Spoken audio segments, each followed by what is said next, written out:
அன்பு நெஞ்சங்களுக்கு அன்பான வணக்கங்கள். நம்ம சேனலை முதன்முறையாக பார்க்குறீங்கன்னா கண்டிப்பாக சப்ஸ்கிரைப் பண்ணிக்கங்க. இன்னைக்கு நம்மள்ட்ட வெரிகோஸ் வெயின் சம்மந்தமான நிறைய இன்ஃபர்மேஷன்ஸை பார்த்துட்டு வந்துட்டு இருக்கோம். நிறைய விழிப்புணர்வு. ஏன்னா மக்கள் இது ஒரு சாதாரண ஒரு சிம்பிளான ஒரு விஷயம் அப்படின்றது தெரியாமல் நிறைய செலவுகள், நிறைய அவங்களுடைய கால டைம் வேரியேஷன்ஸு, டைமை போக்குறதோ இப்படி பல்வேறு விஷயங்கள் இன்னைக்கு நடந்துட்டு இருக்கு. இதனால நிறைய ஒரு பேக்ரவுண்டில் ஐவிஎஃப், ஐவி அப்படி பெரிய பெரிய ப்ரொசீஜரில் வந்து அவங்களை கொண்டு போய் தள்ளக்கூடிய ஒரு இக்கட்டான ஒரு சூழ்நிலையில் கொண்டு போய் விட்டுட்டு இருக்குங்க. நான் உங்கள் சித்த மருத்துவர். இன்னைக்கு இது சார்ந்து வெரிகோஸ் வெயின்ஸ்க்கு எப்படி உணவு முறைகள் வந்த பிறகு என்ன மாதிரியான உணவு முறைகளை வந்து நம்ம எடுத்துக்கணும், எப்படி இதை வந்து அணுகணும் அப்படின்ற ஒரு விழிப்புணர்வை நான் கொடுத்துருக்கேன். ஆல்ரெடி இது ட்ரீட்மெண்ட் சார்ந்து இது எதனால் வருது, என்ன மாதிரியான விஷயம் அதிகமாக இருந்தால் ஸ்பெர்ம் டேமேஜ் ஆகும் அப்படின்னா நிறைய விஷயங்கள் இதுக்கு முன்னாடி வீடியோவில் பேசியிருப்போம். அதையும் கண்டிப்பாக வந்து பாருங்கள். ஸோ முதல்ல நம்ம என்ன பார்க்க போகிறோம் அப்படின்னா, டயட்டோட இம்பார்ட்டன்ஸ் எப்படி இருக்கும். சார் டயட் மட்டும் போதுமா, அப்போ ட்ரீட்மெண்ட்லாம் தேவையில்லைன்னு கேட்டால் ட்ரீட்மெண்ட் இஸ் வெரி வெரி எசென்சியலுங்க. ஏன்னா வெரிகோஸ் வெயின்ஸ் அப்படின்றப்போ, வெரிகோசீல் அப்படின்றப்போ அங்கே வந்து உங்களுக்கு வந்து டைலேஷன் ஹெவியாக இருக்கும். பேஃபிங்கம் ஃப்ளக்ஸஸ்க்குள்ளே உங்களுக்கு வந்து டைலேஷன் நல்லா விரிஞ்சு டைலேட்டடாக இருக்கும். அப்போ அந்த டைலேஷனை நம்ம வந்து ஸ்ட்ரிங்கன் பண்ண வைக்கணும். கூட பிளட் ஃப்ளோவை ப்ராப்பராக போக வைக்கணும். இந்த ஃப்ளோவை போக வச்சாதான் நமக்கு இது வந்து கம்ப்ளீட்டாக சரியாகும். முதல்ல நம்ம ஃபோக்கஸ் பண்ண வேண்டியது சர்க்குலேஷன் சப்போர்ட். ப்ராப்பராக சர்க்குலேஷனை போகிறதுக்கான ஒரு ஆன்டி இன்ஃப்ளமேட்டரி சம்மந்தமான உணவுகளோ, அல்லது அந்த இடத்துல கிளாட் ஆகாமல் இருக்க, அல்லது வேறு ஏதாவது இன்ஃப்ளமேஷன் ஆகாமல் இருக்கிறதுக்கு, அங்கே ஃப்ரீ ரேடிக்கல்ஸ் ஃபார்ம் ஆகாமல் இருக்க, அதுக்கு தகுந்த சம்மந்தமான இரண்டாவது வகை உணவுகளோ, நியூட்ரிஷன் இம்பேலன்ஸ் அந்த இடத்துல வந்து பார்த்தீங்கன்னா ஜிங்கு, செலினியம், கால்சியம், அடுத்து இந்த மாதிரியான மேக்ஸிமம் தேவையான விட்டமின் சி போன்ற அல்லது இந்த மாதிரி முக்கியமாக தேவையான நியூட்ரியன்ஸ் அந்த இடத்துல தேவையின் பொருட்டு நம்ம கொண்டு போய் கொடுக்க வேண்டிய சூழ்நிலை இருக்கும் இல்லையா. ஸோ இந்த விஷயத்தை ரெகுலேட் பண்ணோம் அப்படின்னாலே வெரிகோஸ் வெயின்ஸை மேனேஜ் பண்ணுறது ரொம்ப ரொம்ப எளிமையாக ஈஸியாக பண்ணலாம். என்ன sir symptoms, first patient appear ஆகும் ப்ரோ, ஃபஸ்ட்டு எப்பவுமே சிம்டம் பார்ப்போம். பேஷண்ட்டுக்கு சிம்டம் இருக்கவே இருக்காது, ஆனால் கிரேட் 2 கிரேட் 3ன்னு இருக்கும். ஸோ அப்போ என்ன கண்டிஷனில் இருக்கிறாங்க, அவங்களோட சிம்டம் என்ன அப்படின்றத அசஸ் பண்ணி அதுக்கேற்ற மாதிரி மெடிக்கல் இன்டர்வென்ஷன் அப்படின்றது கண்டிப்பாக கொடுக்க வேண்டுங்க. ரெண்டாவது, நம்ம டயட் அப்படின்றதுக்கு உள்ளே போகிறோம். டயட்டில் 3 வகையான விஷயத்தை நம்ம மெயினாக ஃபோக்கஸ் பண்ணுறோம். ஒன்று ஆன்டி ஆக்சிடென்ட் ரிச்சான ஃபுட்டு.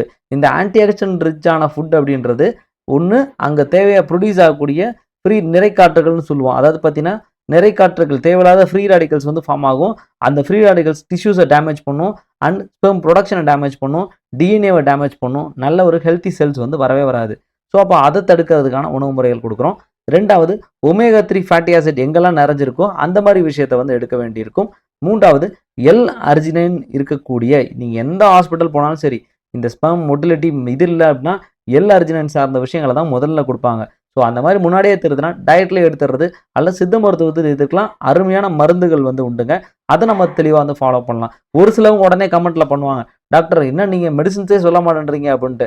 நான் வந்து பூனைக்காலை எடுத்தேன், அல்லது பூலாங்கிழங்கு எடுத்தேன், அல்லது வந்து பார்த்தீங்கன்னா உங்களுக்கு வந்து ஒவ்வொரு கிழங்கா சொல்லிட்டே இருவாங்க. நீங்கள் என்ன எடுத்தாலும் சரி, ஒவ்வொரு நோயருக்கும், ஒவ்வொரு நோயாளிக்கும், ஒவ்வொரு நபர்களுக்கும் என்ன கண்டிஷன் இருக்கோ அதுக்கேற்ற மாதிரி மருந்துகள் மாறும். எல்லாருக்குமே உங்களுக்கு வந்து பூனைக்காளி வேலை பார்க்கணும்னா பார்க்காது. எல்லாருக்குமே வந்து அமுக்கரா சூரணம், அமுக்கரா கிழங்கு சூரணம் வேலை பார்க்கணும், வேலை பார்க்காது. ஸோ ஒவ்வொருத்தங்களுக்கும் ஒவ்வொரு மாதிரியான மருந்துகளை மருத்துவர்கிட்ட பேசும்போது தான் தெளிவாக புரிந்து கொண்டு அதற்கேற்ற மாதிரி மருத்துவ முறைகளை வந்து பண்ண முடியுங்க. ஸோ அதனால தான் சொல்கிறோம், மேக்ஸிமம் நான் சொல்கிறது என்ன அப்படின்னா, ஆன்டி ஆக்சிடென்ட்னா எங்கெல்லாம் கலரிஷான ஃப்ரூட்ஸ் இருக்கோ அதை கண்டிப்பாக வந்து எடுத்துக்கங்க. பெர்ரி வகை உணவுகள் ஃப்ரூட்ஸ்ன்னு சொல்லுவோம். அதாவது திராட்சையிலேருந்து ஆரம்பித்து இது எல்லாமே உங்களுக்கு திராட்சையோட விதைலாம் ரெசர்வேட்டரால் சொல்லக்கூடிய மிகப்பெரிய ஆன்டி ஆக்சிடென்ட்டுங்க. ஜூஸ் அடிச்சிங்கன்னா திராட்சை விதையோட சேர்த்து ஜூஸ் அடிங்க. லெமன், ஆரஞ்சு, சிட்ரிக் ஆசிட் சம்மந்தமான விஷயங்கள்லாம் பிளட் ஃப்ளோவை நல்லா இம்ப்ரூவ் பண்ணி விடக்கூடிய, பிளட் பிஹெச்சை ரெகுலேட் பண்ணக்கூடிய விஷயத்தை வந்து செய்யும். வேறு ஏதாவது சின்ன கிளாட்ஸோ இருந்தால் கூட ஈஸியாக ரிமூவ் பண்ணுறதுக்கும் வாய்ப்பு இருக்குங்க.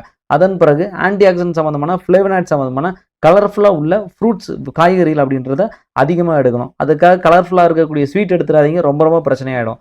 ஒமேகா 3 ஃபேட்டி ஆசிட்ஸ் அப்படின்றது ஃபிஷ்ஷு, பயறு, கடலை, இந்த மாதிரி முக்கியமான வால்நட்ஸு அல்லது இந்த மாதிரி விஷயங்கள்ல ரொம்ப அதிகமாக இருக்குது. இது இன்ஃப்ளமேஷனை குறைக்கும், தாபிதத்தை குறைக்கும், கண்டிப்பாக எடுத்துக்கலாம். எல் அர்ஜினன்றது நல்ல விதை சார்ந்த விஷயங்கள்ல தான் ரொம்ப அதிகமாக இருக்குது, அதையும் ஃபோக்கஸ் பண்ணி எடுக்கணுங்க. ஜிங்க்ன்றது ரொம்ப ரொம்ப ஸ்பெர்ம் மொட்டிலிட்டிக்கு ரொம்ப ரொம்ப முக்கியமானதாக இருக்கும்.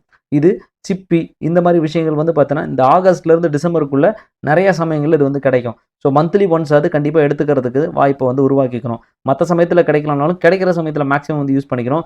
அடுத்து நம்மளுடைய பூசணிக்காய் விதையை வந்து கண்டிப்பாக எடுத்துக்கொள்ளக்கூடிய விஷயத்தை வந்து சொல்லணும். அதுக்கு நம்ம பயறுகள் இந்த மாதிரியான தானிய வகைகளை கண்டிப்பாக எடுத்தீங்கன்னா தான் டெஸ்டோஸ்டிரானோட ப்ரொடக்ஷனை ஜிங்க் அதிகமாக இருக்கும்போது சப்போர்ட் பண்ணி இன்னும் இன்க்ரீஸ் பண்ணுங்க. அதனால தான் தயவு செய்து இதை வந்து பண்ண சொல்கிறோம். அதுக்கடுத்து விட்டமின் டின்ற சோர்ஸ் அப்படின்றது குறிப்பாக பார்த்தீங்க அப்படின்னா நம்ம ஜிங்க் அப்படின்ற விஷயம் வந்து இந்த பவுசணி விதையோ அல்லது நம்மளுடைய யோகர்ட்னு சொல்லக்கூடிய விஷயமோ ஓட்ஸோ அல்லது நண்டு இந்த மாதிரியான விஷயங்கள்ல ரொம்ப ரொம்ப அதிகமாக இருக்குது. இன்னும் மஷ்ரூம்ஸ்ன்னு சொல்கிறோம், நம்ம காளான் மக்கா இந்த மாதிரியான விஷயங்கள்ல ரொம்ப ரொம்ப அதிகமாக இருக்குங்க. அடுத்து விட்டமின் டி அப்படின்றது பொதுவாகவே சொல்லக்கூடிய விஷயம். விட்டமின் டி அப்படின்றது நம்ம முட்டையில் ரொம்பவே அதிகமாக இருக்குது, காளானில் அதிகமாக இருக்குது. நம்ம கவர்மெண்ட் வந்து இப்போ என்ன பண்ணியிருக்காங்க அப்படின்னா எல்லா வகையான எண்ணெய்களையும் சரி, பால்லையும் சரி, தயிர் வாங்குறீங்க இல்லையா, இதுலேயும் சரி விட்டமின் டியை ஃபோர்ட்டிஃபை பண்ணியிருக்கணும், அரிசியில் ஃபோர்ட்டிஃபை பண்ணியிருக்கணும், உள்ள விட்டமின் டின்ற சத்து இருக்கணும் அப்படின்ற விஷயத்த வந்து சொல்கிறாங்க. ஸோ கண்டிப்பாக அந்த மாதிரியான உணவுகளை கண்டிப்பாக நம்ம எடுத்துக்கொள்ள வேண்டிய விஷயம் கண்டிப்பாக வந்து செய்யணுங்க. காட் லிவர் ஆயில்னு சொல்லிட்டு நம்ம மீன் எண்ணெய் மாத்திரைன்னு சொல்கிறோம் இல்லையா, அந்த மீன் எண்ணெய் மாத்திரையை அட்லீஸ்ட் 3 மாதத்துக்கு ஒரு முறை ஒரு 1 வீக்காவது 7 டேஸ் ஆகுது கண்டிப்பாக நம்ம எடுத்துக்கொள்ளக்கூடிய பழக்கத்தை வந்து கண்டிப்பாக உருவாக்கி கொள்ள வேண்டும். சாலை மீன் போன்ற விஷயங்களை வந்து உருவாக்கி கொள்ள வேண்டும். சாலை மீனை முள்ளோட பொரித்து அந்த முள்ளோட சாப்பிடக்கூடிய அந்த பழக்கத்தை வந்து அதிகமாக வைத்துக்கொள்ள வேண்டும். கூடவே நம்மளுடைய நிறைய சமயத்தில் சீஸோ இந்த மாதிரி விஷயங்கள் பிடிக்காதவங்க விட்டுற வேண்டியதான். பட் பிடிக்குது அப்படின்னா கண்டிப்பாக எடுத்துக்கணுங்க. பட்டர் வந்து வாரத்தில் ஒரு நாளோ அந்த பட்டர்னா நெய் நான் சொல்கிறேன், கண்டிப்பாக நீங்கள் வந்து நெய்யோ அல்லது கீ அல்லது வந்து வெண்ணெய் போன்ற விஷயங்களை வாரத்துலையோ 1 நாள் 2 நாளோ எடுத்துக்கிறது ரொம்ப ரொம்ப நல்லதுங்க. கூட இன்னொரு குறிப்பாக முக்கியமான ஒரு விஷயம், எங்கெல்லாம் இன்னைக்கு உள்ள ஆட்கள் வந்து பார்த்தீங்கன்னா சன்லைட்டுக்கு எக்ஸ்போஸே ஆகிறது கிடையாது, வெயிலே படுறது கிடையாது. வாரத்துக்கு ஒரு நாள் எண்ணெய் தேய்ச்சி வெயிலில் ஒரு 10 நிமிஷம் நிற்கக்கூடிய விழிப்புணர்வை கண்டிப்பாக செய்யணும். அப்போ தான் விட்டமின் டி ரெகுலேட் ஆகும். கூடவே வந்து பார்த்தீங்க அப்படின்னா நம்ம இதில் ஆன்டி ஆக்சிடென்ட் ரிச் ஃபுட்ஸ் அப்படின்றது கலர்ஃபுல்லான ஃப்ரூட்ஸில் கலர்ஃபுல்லான காய்கறிகளில் ரொம்ப அதிகமாக இருக்குது. அதை கண்டிப்பாக எடுக்காமல் விடக்கூடாது. ஃப்ளேவனாய்ட்ஸும் ரொம்ப அதிகமாக இருக்குது.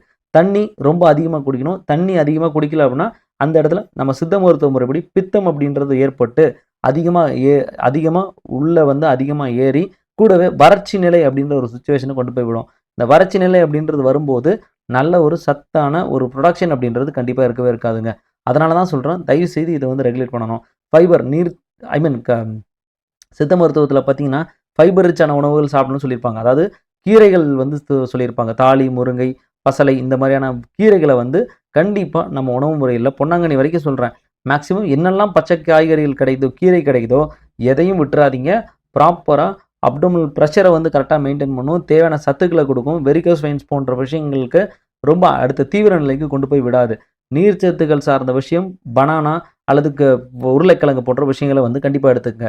நமக்கு தெரிஞ்ச ஒரு கேஸ் பார்த்தீங்கன்னா அவங்க ரெகுலராக டெய்லி வந்து பார்த்தீங்கன்னா பனானா எடுத்துகிட்டே இருப்பாங்க. கடைசியில் பார்த்தீங்கன்னா இன்ஃபர்டிலிட்டி என்னடான்னு பார்த்தா அதிகமாக பனானா எடுத்துக்கிட்டே இருக்கிறவங்களுக்கு இன்ஃபர்டிலிட்டி அப்படின்றது எசூஸ்பெர்மியாவே வரக்கூடிய வாய்ப்புகள் ரொம்ப அதிகமாக இருக்கும். ஏன்னா திரும்பவும் நீங்கள் கபத்தை போய் வேணும்னு சேர்த்துட்டே இருக்கீங்க. சித்த மருத்துவ முறைப்படி இது வந்து ஒரு சில நபர்களுக்கு ஆகாது. அதனால தான் சொல்கிறேன், எதுக்கு எடுத்தாலும் செவ்வாழைப்பழம் நான் வந்து ஃபுல்லாக சாப்பிட்றேன், ஃபெர்டிலிட்டிக்கு சாப்பிட்றேன் அப்படின்னா அந்த மாதிரி கிடையவே கிடையாதுங்க. மருத்துவருடைய ஆலோசனை எடுத்து தான், ஏன்னா வாதம், பித்தம், கபம்னு ஒரு விஷயம் இருக்குது. இதை சார்ந்து தான் உடல் அமைப்பு, உடல் உணவு முறையோ உடலினுடைய அவுட்புட்டோ அப்படின்றது கண்டிப்பாக இருக்கும். தயவு செய்து இந்த விஷயத்தை புரிஞ்சுக்கிட்டு அதுக்கு தகுந்த மாதிரி நம்ம உடலை வந்து கண்டிப்பாக வந்து வழி நடத்தி கொண்டு போகணும். குறிப்பாக நம்ம அவாய்ட் பண்ண வேண்டியது அதிகமாக உப்பு சார்ந்த விஷயங்கள் கண்டிப்பாக வந்து அவாய்ட் பண்ண வேணுங்க. அதுக்கப்புறம் உப்பு சார்ந்த விஷயங்களை அதிகமாக எடுக்கிறீங்க அப்படின்னா வாட்டர் ரிட்டன்ஷன் சொல்லுவோம். எங்கெல்லாம் உப்பு அதிகமாக போகுதோ அப்போல்லாம் கிட்னி வந்து நல்ல தண்ணியை வந்து உறிஞ்சி வெளியே தள்ளணும், உப்பை வந்து வெளியேற்றணுன்றதுக்காக. அந்த வெளியே தள்ளும்போது உடலில் நீர்ச்சத்து அப்படின்ற விஷயமே இல்லாமல் போகும். இந்த நீர்ச்சத்து குறையும் போது யூரினேஷன் அவுட்புட் வந்து அதிகமாக இருந்துகிட்டே இருக்கும். ஒரு நாள் உப்பு மட்டும் நார்மலுக்கு விட அதிகமாக சேர்த்து போடுங்க, உடல் வந்து வறட்சி அடைஞ்சிரும். கூடவே யூரின் அவுட்புட் அதிகமாக போயிட்டே இருக்கும். தயவுசெய்து இது வந்து டீஹைட்ரேஷனில் கொண்டு போய் விட்டுரும். இந்த மாதிரியான கண்டிஷன்ஸ் இருக்கும்போது பிளட் ப்ரெஷரும் அதிகமாகும். ஃப்ளூயிட் ரிட்டன்ஷன் அப்படின்ற தண்ணியை வந்து உங்களுக்கு வெளியே தள்ளிக்கிட்டே இருக்கும். தேவையான விஷயத்து சத்துக்களை வந்து எல்லாமே வெளியே போயிட்டே இருக்கும். ஸோ இதனால தான் சொல்கிறோம், தயவுசெய்து உப்பு அப்படின்ற விஷயத்த அளவோடு யூஸ் பண்ணணும். ஒரு நாளைக்கு 4 கிராம் 5 கிராம்னா அவ்வளோதான், அதோட நிறுத்திடணும். அதுக்கடுத்தது எக்ஸசிவாக காஃபி குடிச்சிட்டே இருக்கிற பழக்கம் இருந்துச்சு அப்படின்னா தயவுசெய்து நிறுத்திடுங்க. இது வெயினோட ஃபங்க்ஷனுக்கு மிகப்பெரிய ஒரு பிரச்சனையாக அமையும். ஆல்கஹால் எடுக்கிறீங்களா, தயவு செய்து நிறுத்திடுங்க. நம்மகிட்டலாம் ஒரு பேஷண்ட் உண்டு, அவரெல்லாம் பார்த்தீங்கன்னா இன்ஃபர்டிலிட்டி ட்ரீட்மெண்ட்டில் இருப்பார் சார். 15 நாளைக்கு எங்கேயா சண்டே ஈவினிங் கால் பண்ணுவார், சார் ஃப்ரெண்ட்ஸோட ஜாயின் பண்ணியிருக்கேன் சார், லைட்டாக கொஞ்சம் எடுத்துக்கலாமா சார், 100 ml மட்டும் எடுத்துக்கிட்டேன் சார் அப்படியும். ஆனால் கடைசியில் பார்த்தா 2 பாட்டில் எடுத்திருப்பாங்க. அடுத்த நாள் பார்த்தா ஹிஸ்ட்ரி கேட்டால் தெரியும். ஸோ இப்படிலாம் இருக்கக்கூடிய பேஷண்ட்ஸ்லாம் உண்டு. இந்த மாதிரி இருக்குது அப்படின்னா தயவு செய்து இதை கம்ப்ளீட்டாக நிறுத்தணும். சர்க்குலேஷனில் மிகப்பெரிய பாதிப்பு வரும். வெரிகோசலோட அந்த பெயினும் ஸ்வெல்லிங்கும் அப்படின்றது இன்னும் அதிகமாக்க தான் படும் அப்படின்றத கண்டிப்பாக மறந்துடவே கூடாதுங்க. ஸோ டிரான்ஸ்ஃபேட்னு ஒரு முக்கியமான இன்னொரு விஷயம் இருக்குது. கொழுப்பில் நல்ல கொழுப்பு, கெட்ட கொழுப்புன்னு இருக்குது. அதில் கெட்ட கொழுப்பு அப்படின்றது தான் டிரான்ஸ்ஃபேட்னு சொல்லுவோம். இது அதிகமாக எடுக்கிறதுனால உங்களுக்கு தேவையில்லாத இன்ஃப்ளமேஷன் அந்த இடத்துல வந்து அதிகமாக நடக்கும். டிரான்ஸ்ஃபேட்னா என்ன சார்? நார்மலான ஃபேட் அப்படின்னா நல்லதுங்க. அதாவது சிக்கன்லேயோ நம்ம வந்து பால் போன்ற விஷயங்கள்லையோ நீங்கள் என்ன மட்டன் எடுக்கிறீங்களோ அதில் வந்து இருக்குங்க. ஆனால் அதை டிரான்ஸ்ஃபேட்னு சொல்கிறப்போ என்ன ஆகும் அப்படின்னா அது வந்து அதை பொரிக்கும் போதோ ப்ராசஸ் பண்ணும்போதோ அதை வந்து ஹைலி ப்ராசஸ் ஃபுட், அதாவது உணவுலேயே பல வகை இருக்குது. ஃபுட்டுன்னு இருக்குது, ப்ராசஸ் ஃபுட்டுன்னு இருக்குது, ஹைலி ப்ராசஸ் ஃபுட் இருக்குது, ஹை டெக்னிக்யூ இன்க்ளூடட் ப்ராசஸ் ஃபுட்டுன்னு இருக்குது. ஸோ இந்த மாதிரி பல வகையான ஃபுட்ஸ் வந்து உங்களுக்கு வந்து நம்ம இன்னைக்கு வழக்கத்தில் வந்து பார்க்குறோம். ஸோ தயவுசெய்து நம்ம வீட்டில் சமைக்கிற உணவுகளை ஏதோ 10 நாளுக்கு ஒரு முறை 15 நாளுக்கு ஒரு முறை வெளியே வாங்கி சாப்பிட்றோமோ அதெல்லாம் பிரச்சனை கிடையாது. ஏன்னா அப்படி இருந்தால் தான் உணவுகளுக்கு நம்மளுடைய நோய் எதிர்ப்பு சக்தியும் வளரும். ஸோ கம்ப்ளீட்டாக அதையே டிபெண்ட் பண்ணி இருக்கக்கூடாது. ஸோ இது ஒரு முக்கியமான ஒரு விஷயமா இந்த இடத்துல வந்து ஷேர் பண்ணிக்கிறேன். ஆக்டிவிட்டி, ஹெவியான ஆக்டிவிட்டி நல்லா வந்து கொடுங்க. வாக்கிங் கொடுங்க. ரொம்ப அதிகமாக வாக் பண்ணக்கூடிய பர்சன்ஸு இதுவாக இருக்கிறீங்க, நின்றுட்டே வேலை பார்க்குறீங்க, ரொம்ப உட்காந்துட்டே வேலை பார்க்குறீங்கன்னா உங்களுக்குன்னு ஒரு டைம் ஷெட்யூல் 20 மினிட்ஸ்க்கு ஒரு முறை சின்ன ஒரு நடை நடக்க வேண்டும். 40 நிமிஷத்துக்கு ஒரு முறை நான் வந்து ஒரே இடத்துல உட்காந்து வேலை பார்க்குறேன் அப்படின்னா ஒரு நடை கொடுக்க வேண்டும் அப்படின்றத நான் வந்து கண்டிப்பாக வந்து ஃபாலோ பண்ணணும். அப்போ தான் பெயின் அக்ரவேட் ஆகாது, பிளட் ஃப்ளோ நல்லா இருக்கும், தேவையில்லாத சூடு அந்த இடத்துல உண்டாகாது. கூடவே நான் சொல்லக்கூடியது வெயிட் லிஃப்டிங் சம்மந்தமான விஷயத்த கண்டிப்பாக அறவே நீக்கிடுங்க. ஸ்வெல்லிங் அதை வந்து குறைக்கிறதுக்கான விஷயத்த ஐஸ் பேக் போன்ற விஷயங்களோ வாட்டர் பாத் போன்ற விஷயங்களோ கண்டிப்பாக இதை வந்து செய்ய வேண்டும். ஒரு நாளைக்கு அட்லீஸ்ட் 10லேருந்து 15 நிமிஷமாவது இந்த மாதிரியான சிட் பாத் செஞ்சீங்க அப்படின்னா கண்டிப்பாக ஸ்க்ரோட்டல் அதாவது விதை பைகளுக்கு சூடு அப்படின்றது அதிகமாக உண்டாகாது. ஸோ எளிமையில் உங்களுக்கு வந்து இன்ஃப்ளமேஷன் வந்து ஆறுறதுக்கு நிறைய வாய்ப்புகளை வந்து இது வந்து கொடுக்குங்க. இன்னர்வியர்ஸ் வந்து ரொம்ப டைட்டாக நல்ல உயர்த்தி போடக்கூடிய பழக்கத்தை வந்து அதிகமாக வச்சுக்கணும். எல்லாருமே பாக்ஸர் போடுறோம் சார், அந்த டைப் போடுறேன், இந்த டைப் போடுறேன் அப்படிலாம் இல்லாமல் நல்லா தூக்கி நல்லா மேலோங்கி இருக்கிற மாதிரி கரெக்டான இன்னர்வியர்ஸாக ப்ராப்பராக போட்டிங்க அப்படின்னா ஸ்க்ரோட்டல் சப்போர்ட் கிடைக்கும். கீழே ரொம்ப வந்து உங்களுக்கு அடி தொங்கிட்டே இருக்காது. அப்படி இருந்துச்சு அப்படின்னா கண்டிப்பாக இந்த ப்ராப்ளம் இன்னும் இன்க்ரீஸ் ஆகுங்க. ஸோ தேவையில்லாத சூடுகளும் அதிகமாக உண்டாகும். அதனால் தேவையில்லாமல் இந்த விஷயத்தை எதையும் மருத்துவரோட ஆலோசனை, சித்த மருத்துவரோட ஆலோசனை இல்லாமல் செய்ய வேண்டாம் அப்படின்ற விழிப்புணர்வை இந்த வீடியோ மூலம் தெளிவித்துக் கொள்கிறேன். மருந்துகள் ஏதாவது ட்ரீட்மெண்ட்ஸ் ஏதாவது வேணும்னா கண்டிப்பாக எப்போதும் எங்களை அழைக்கலாம். மேலே உள்ள ஸ்க்ரோலிங்கில் உள்ள நம்பரில் கண்டிப்பாக அழைச்சு அதுக்கான ட்ரீட்மெண்ட்ஸை கண்டிப்பாக வந்து எடுத்துங்க அப்படின்ற விழிப்புணர்வை இந்த வீடியோ மூலியமாக தெரிவித்துக்கிறோம். இது மாதிரி யாரான பிரச்சனைகள் இருக்கிறாங்க அப்படின்னா நண்பர்களுக்கும் இந்த வீடியோவை ஷேர் பண்ணுங்கள். அன்டில் இவ்வளோ தூரம் வாட்ச் பண்ணதுக்கு மிக்க நன்றி. இன்னொரு சந்தேகம் யாராவது கேட்டிருக்காங்கன்னா அந்த வீடியோவில் நம்ம சந்திப்போம். நன்றி, வணக்கம்.